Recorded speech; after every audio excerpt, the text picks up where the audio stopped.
Қайырлы күн, құрметті ұстаздар. Бүгін біз сіздермен әдеттегідей нұсқа талдауымызды жалғастырамыз. Сіздер егер алдыңғы сабақтардағы нұсқа талдауларды көрген болсаңыздар, бүгінгі сабақта да біз жалпы барлық 7 сынып пен 11 сыныптың аралығын қамти отырып, әртүрлі тақырыптардан нұсқа талдайтын боламыз. Ендеше нұсқа талдауымызды бастаймыз. Ең алғашқы сұрағымыз. Бұл мидың құрылысына байланысты. Бұл 10 сыныптың биологиясы бойынша берілген тақырып. Ортаңғы мидың зақымдануынан туындайтын негізгі белгілер. Жалпы ортаңғы миды білеміз, ол бұлшықеттің тонусын сақтауға қатысады. Сонымен қатар бұл кім, бұл не деген сияқты реакциялар береміз, біз таңғалып деген сияқты.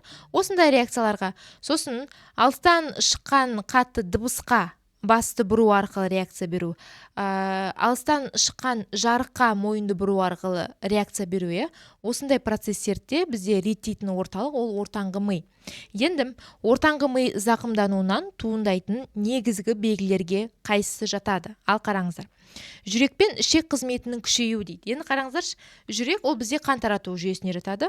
Ішек ол бізде ас қорыту қызметін реттейді. Енді бізде жүрек қан тамыр жүйесі, ас қорыту процесі, тыныс алу процесін реттейтін орталық ол сопақша мида орналасқан. Сопақша ми. Бірақ естеріңізде болсын, сопақша ми үлкен деңгейде жарақаттанатын болса, адам өмір сүре алмайды, адам өліп қалады. Неге? Өйткені маңызды процестер осы жерде орналасқан ғой, қан тамыр жүйесі, ас қорыту жүйесі и тыныс алу процесі. Значит, осы мүшелерге зақым келеді деген сөз. Келесі, мысықтар қол аяқ бұлшықеттерін бүге алмай қалады дейді балалар. Бізде осы жауап келеді. Неге? Өйткені ғалымдар тәжірибе жасаған.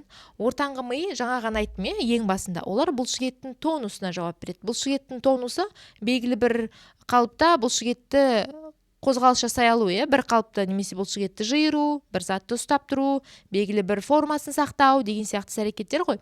Егер ортаңғы миды зақымдап, ғалымдар мысыққа тәжірибе істеген ғой, сонда ол мысықтар артқы екі аяғын қозғалта алмай қалған. Хотя алдыңғы аяқтары қозғалса да, артқы аяғы қозғалмай қалды. Яғни белгілі бір деңгейде бұлшықеттің жиырылуына, тонусына әсер ете алады деген сөз. Сол себептен бізде дұрыс жауабы В жауап болады. Келесі, ас қорыту үдерісінде құсу рефлексінің туындауы. Балалар құсу, лоқсу, жөтелу, түшкіру деген сияқты осындай рефлекстік әрекеттің барлығы бізде сопақша мида орналасады.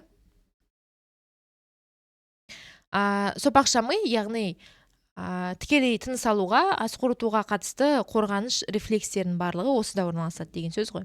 Және ұйқы мен сергектіктің орын ауысуы дейді. Бұл бізде аралық мида жүзеге асатын процесс. Енді жалпы ұстаздар оқушылар тарапынан да осындай мидың құрылысына байланысты сұрақтар келеді жалпы. Осы ми деген тақырыпты түсінбедім, қалай түсініп алуға болады. Ондай оқушыларға былай айтуға болады. Байқасаңыздар, енді бізде толыққанды 5 ми бөлімі бар ғой. И 5 ми бөлімінің әрқайсының өзіне тән қызметі бар. Прям әрқайсының. И ешқайсының қызметі бір-біріне ұқсамайды. Сол себептен ұстаздар оқушыларға түсіндіретін кезде әр оқушы ол өзінің ми бөлімдері арқылы жаттап алуы өте ыңғайлы. Мысалға, сопақша ми ол менің тамақ ішу кезімде, менің тыныс алу кезімде, менің қан айналым процесімде негізгі рөлді атқарады деген сияқты. Осылай мидың қызметтері ол өмірмен байланыстыра отырып жаттап алуға, қайталауға ыңғайлы тақырыптардың бірі. Сол себептен де көп оқушылар бұны қайталап, жіктеп, арнайы кесте сызып, немесе оқып алуға ерінеді да, бір оқиды, и өте көп информацияны көргеннен кейін бұл тақырып қиын деген сияқты шешімге келе салады. Сол себептен бұл тақырыптарды әр мидың қызметтерін кесте түрінде бөліп қарастырып, негізі жеңіл жаттап қайталап алуға болады. Бірақ әркім өз өмірімен байланыстырып жаттаса, ол өте жеңіл болады негізінен. Келесі сұрақ. Жасушада түзілген энергия, яғни АТФ түрінде қорға жиналады. Яғни энергия синтездеу, АТФ-ті түзу қызметін атқаратын, ол бізде митохондрия. Митохондрия екі мембраналы органоид білеміз. Митохондрияның ішінде глюкозаның оттекті ыдырау процесі жүзеге асады, яғни Кребс циклы, электрон тасымалдаушы тізбек барлығы митохондрияның ішкі мембранасында жүзеге асады. Яғни митохондрия бізде белсенді жұмыс жасайтын бұлшықет жасушаларында, жүрек бұлшықеттерінде, эпителий жасушаларында, оның ішінде секрет бөлетін бездердің маңайында, бауырда өте көп кездеседі және де митохондрия әртүрлі пішінге, құрылымға ие органоид ретінде қарастырылады. Жасуша орталығын білеміз, ол митоз процесі кезінде жасушаны теңде 2-ге бөлуге қатысады және көбінесе бұл ядроның маңайында жүретін органоид ретінде қарастырады. Бұл нәруыздық жүйеден тұратын органоид, бұның мембранасы болмайды. Рибосомада дәл солай, бұл нәруыздық жүйеден тұратын органоид, сол үшін біз мембранасыз дейміз және бұл өзі нәруызды синтездеуге қатысатын органоид. Гольджи жиынтығы немесе Гольджи кешені бұл арнайы диктиосомалық кешеннен тұратын бір ғана мембранасы бар органоид. Көбінесе бұл эндоплазмалық тордан синтезделініп келген нәруыз көмірсу майларды өзінде жинақтайды, ыдыратып түрлендіреді. Сөйтеді да бұл секрециялап сыртқа бөліп шығару қызметін атқарады екен. Осы Гольджи жиынтығынан ғой, нәтижесінде бізде көпіршікті органоид, лизосома деген органоид осы себептен де түзіледі. Келесі, суретте 2 санымен берілген құстарға тән тыныс алу мүшесі. Қараңыздар, 2 санымен берілген бұл бізде ауа қапшықтары. Ауа қапшығы. Ауа қапшығы тек құстарда ғана бар. Ол қалай пайда болды деген сұрақ туындайды. Хотя мынау, қараңыздар, фиолетовый түспен беріліп тұрған 1 деген номердегі. Бұл өкпе. Бір қарағанда, адамның өкпесіне келеді. Жалпы сүтқоректілер мен құстардың көп дене бөліктері, мүшелері келеді ғой, бір-біріне ұқсайды, мысалы жүрек құрылысы деген сияқты. Бірақ ауа қапшығы құстарда ғана бар. Неге? Ол құстардың ұшу арқылы қимыл қозғалыс жасауына байланысты қалыптасқан. Ауа қапшығы қайдан пайда болды? Ауа қапшығының ерекшелігі ол өкпеге енетін жерде бізде бронх бар ғой. Осы бронхтардан пайда болатын өсінді деп қарастырамыз көбінесе ауа қапшықтарын. Енді ауа қапшықтары не үшін керек? Өйткені құстар ерекше қозғалады, олар ұшу арқылы. Өте жоғарғы кеңістікте, жоғары кеңістік көтерілген сайын бізде ауаның деңгейі төмендеп, бірақ қысым артады. Енді қараңыздаршы, дәл қалыпты, жай тыныштық қалпында құстар ол 1 минутта мысалға 30-36 ретке дейін, орташа есеппен 40-қа дейін тыныс алуы мүмкін. Біз сияқты, мысалы біз 1 минутта тыныштық қалыпта 18-20 рет тыныс алу қозғалысын жасай аламыз. Тыныс алу, шығару деген сияқты. Енді елестетіңіздер, құстар жоғарғыда ұшқан кезде олар өте жоғарғы жылдамдықпен ұшады да, сол кезде олар 1 минутта 400 ретке дейін тыныс алу қозғалысын жасай алады екен, қараңыздаршы. 400 ретке дейін тыныс алу қозғалысы кезінде осы ауа қапшықтың ішіндегі ауа құстардың денесін ыстыққа күйіп кетпес үшін денесін салқындату деген сияқты қызметті атқарады. Сондай-ақ олардың денесіне жеңілдік беру қызметін атқарады. Сол себептен де құстар еркін биікке көтеріліп кете алады. Яғни денені қызып кетуден және еркін қимыл қозғалыс жасаудан төбеге көтерілу деген сияқты қызметтерді осы ауа қапшықтары атқарады. Және ауа қапшығындағы ауа ол өкпе арқылы өтеді. Сол себептен біз айтамыз, құстар ол бізде қосарлы тыныс алатын ағзалар және құстардың өкпесі арқылы ауа 2 рет айналып өтеді деген сөз.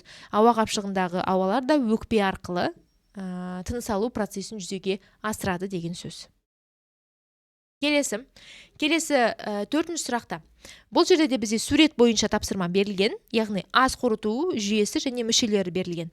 Бізде сұрақта былай айтады: 15 санымен берілген мүшеде жүретін процесс. Қараңыздар, 15 санымен берілген, ол бізде мынау үлке болып тұрған ірі ішек берілген. Ол бізде тоқ ішек.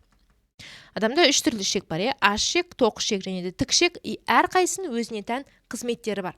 Енді қараңыздар, оны біз варианттар бойынша талдап өтейік. Қараңыздар, нәруыздардың амин қышқылына дейін ыдырауы дейді. Нәруыздарды амин қышқылына дейін ыдыратады. Ол бізде пепсин деген фермент, значит, бұл процесс бізде асқазанда жүзеге асады деген сөз. Мына жерге жазып қояйын, асқазан. Жалпы бұл ас қорыту мүшелері, ферменттері 8 и 9 сыныптың биологиясында беріледі. Су мен дәрумендердің қанға сіңірілуі. Осы тоқ ішектің негізгі қызметі. Яғни, судың 95%-ға дейінгі ағзаға сіңуі осы тоқ ішек арқылы жүзеге асады, и дәрумендердің қанға сіңірілуі де осы жерде. Және тоқ ішекте тағы бір ерекшелік, ол тест тапсырмасы ретінде кездеседі сіздерде. Симбиозды тіршілік ететін тұрақты бактериялар бар.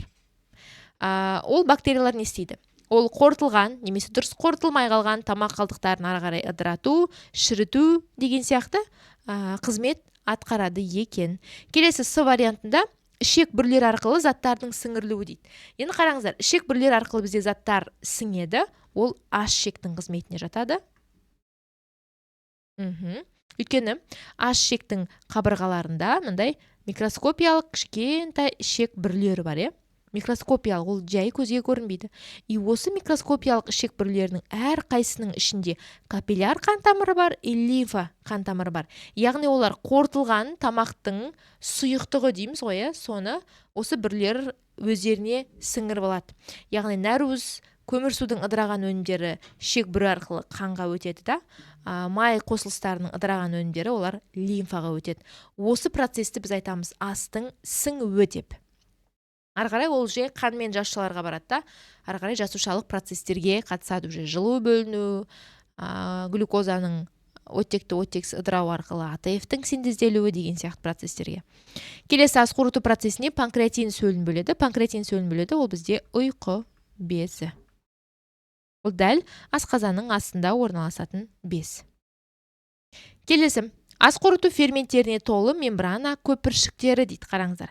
Мембрана көпіршіктері, яғни бұл көпіршік тәрізді ағзада ас қорыту ферменттері бар, яғни ыдырату қызметін жүзеге асыратын органоидты іздейміз. Ол әрине бізде лизосома болады. Лизосома не себептен көпіршік? Өйткені олар Гольджи жиынтығы өзінен қорытылған заттарды секрециялап бөліп шығарады дедік қой. Сол Гольджидан бөлініп шыққан көпіршіктерді біз лизосома деп атаймыз. Ол бізде автолиз, автофагия деген сияқты белсенді қызметтер атқарады. Өйткені лизосоманың ішінде литикалық 50-60-қа жуық ферменттердің жиынтығы орналасқан. Сол себептен жасушадағы ас қорыту қызметін атқаратын вакуоль ретінде біз осы лизосоманы айтамыз. Лизосоманың бір ғана мембранасы бар. Негізі лизосоманың 4 түрі бар, бірақ бізде мектеп оқулығында оның 2-ақ түрін қарастырады. Бірінші реттік, екінші реттік деген сияқты түрлерін. Келесі, физиологиялық қызметі автоматты режимде басқару жолы. Бұл байқасаңыздар, физиологиялық қызмет ол біздің ағзамыздағы дене мүшелердің атқаратын қызметтері ғой. И олар автоматты режимде басқарады. Әрине, ол біздің жүйке жүйеміз ми жолын арқылы. Ол басқару жолын біз координация дейміз. Координация және реттелу деген тарау, байқасаңыздар, осы тарауда ғой біз миды өтеміз, жолынды өтеміз, көру, құлақ, гормондар дегеннің барлығын біз осы тарауда өтеміз. Яғни координация деген басқару жолы бізде осыған жауап береді. Келесі 7-ші сұрақ. Суретте 3 санымен берілген мүшенің қызметі. Ал қараңыздар, бізде 3 санымен берілген ол ұйқы безі, ұйқы безі қарын асты безі деп айтады немесе. Бұлар аралас секреция безі дейміз ғой, өйткені бұлар ішкі секрециялықта, сыртқы секрециялықта қызмет атқаралады. Енді біздің жағдайымызда бұл ең маңызды ас қорыту процесіне қатысады. Яғни ас қорыту сөлі панкреатин деген сөлді бөлу қызметін атқарады екен. Бұл қараңыздар сөлді, яғни ұйқы безі өзінің өзегі арқылы ішекке ұлтабарға бөліп шығарып жатыр ғой. Яғни аузы бар өзек арқылы сөл, сұйықтықтарды көп мөлшерде бөліп шығарылатын болса, бұл ұйқы безінің сыртқы секрециялық қызметі. Ішкі секрециялық қызметі бар, ол тікелей өзінің мүшесінен тікелей қанға гормондарды бөледі. Инсулин, глюкагон деген сияқты. Жақсы. Келесі варианттар. Су мен дәрумендерді қайта қанға сіңіру дейді. Енді су мен дәрумендер қанға сіңетін болса, ол именно ас қорыту жолының бізде тоқ ішекте жүзеге асады. Майларды эмульгациялаушы өт бөледі. Ол бізде бауыр. Міне, мына 1 деген суретпен берілген, ол бауыр. Қалдық заттарды ағзадан сыртқа шығаратын болса, ол тік ішектің қызметі. Келесі. АТФ молекуласының құрамында фосфат топтар арасындағы байланыс 10 сыныптың биологиясы бойынша. Жалпы білеміз, АТФ деген сөз қайдан шығып тұр? АТФ құрылымы бойынша біз нуклеотид деп айтамыз. Кәдімгі ДНК, РНК сияқты. Нуклеотид көбінесе құрылымы РНК-ның құрылысына жақын. Неге? Өйткені АТФ-тің құрамында А деп тұрғанымыз ол бізде аденин. Аденин ол азоттық негіз. ТФ ол бізде трифосфат, яғни фосфор қышқылы қалдығының 3 қалдығы бар деген сөз ғой. Және де рибоза деген қант бар. Рибоза ол бізде С5H10 O5 деген құрылымға ие. И H3PO4 бұл фосфор қышқылының қалдығы.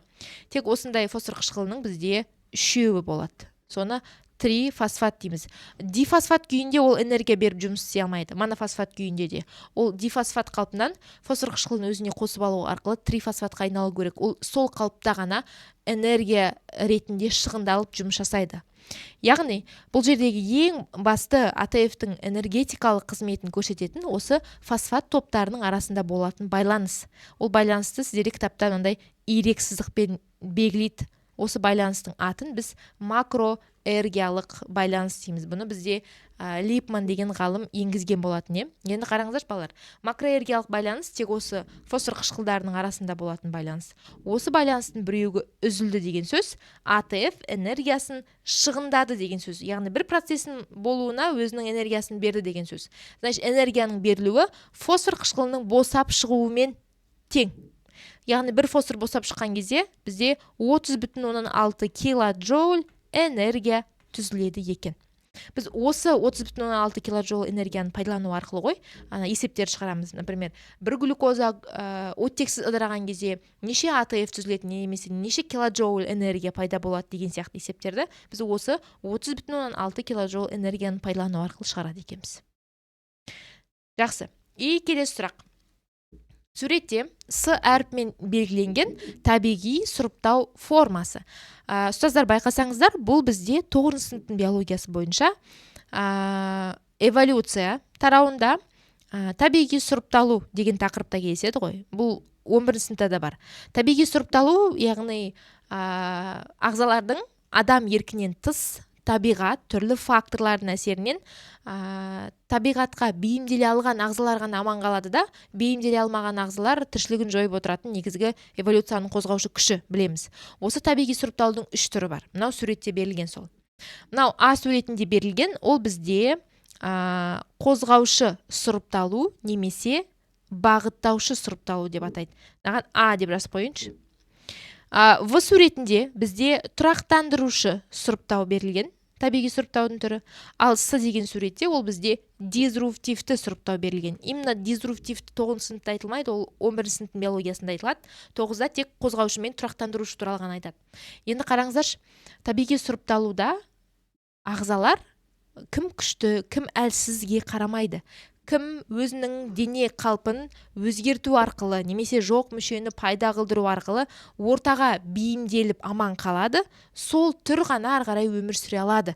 Значит, олар сол ортаға бейімделу үшін өзін өзгерту керек болса, өзгерту қажет деген сөз ғой. Мысалға қараңыздар.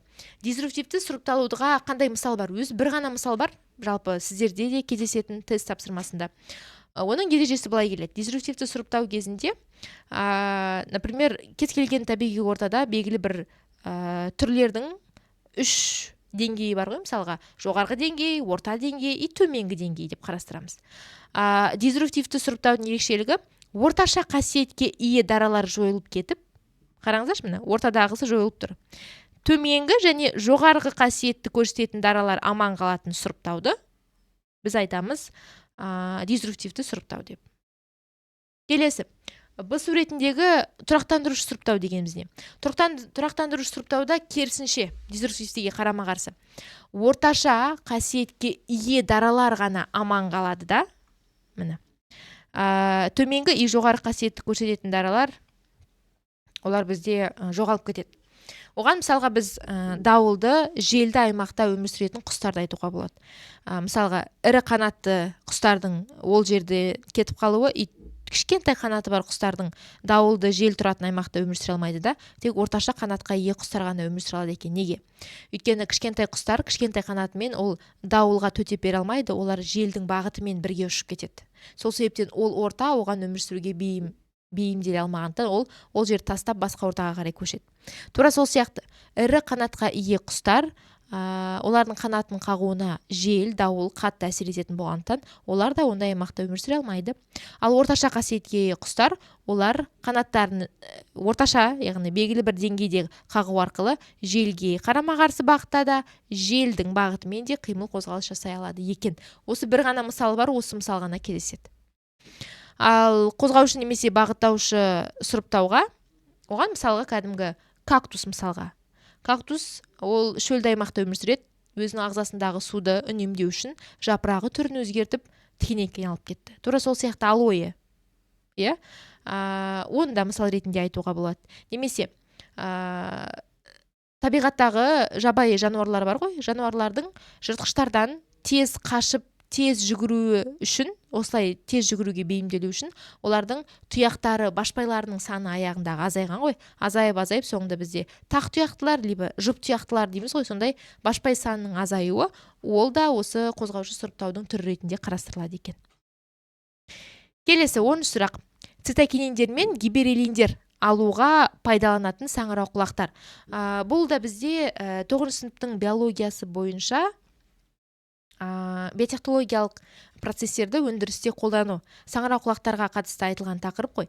Енді бұл тақырыптың ерекшелігі, саңырауқұлақтарды біз негізі әртүрлі мақсатта пайдаланамыз. Антибиотик алу үшін, каротиноидтар бояу алу үшін, фитогормондар алу үшін, нәруыз алу үшін, Қытай бұршақ соусын жасау үшін, ірімшік сыр жасау технологиясында да пайдалана аламыз. Осының ішінде цитокининдер мен гибереллиндердің ерекшелігі, біз оларды бояу, осы фитогормондарды алу үшін пайдаланамыз ғой.